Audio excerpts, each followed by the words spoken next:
जी हाँ, फिर से कहना चाहिए कि आज हमारे भोजपुरी स्टार अरविंद अकेला जी की जो वेडिंग सेरेमनी से चार चांद लेने चाहिए। कमाल जोरदार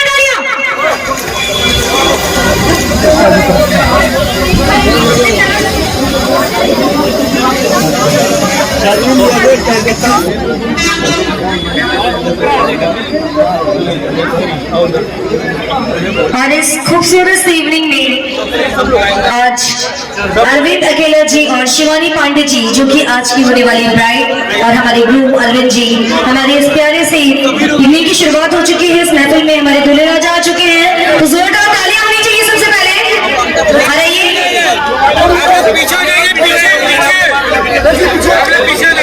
जी हाँ, फिर से एक बार मैं अनाउंस करना चाहती हूँ कि जितने भी लोगों को सीट मिल चुकी है,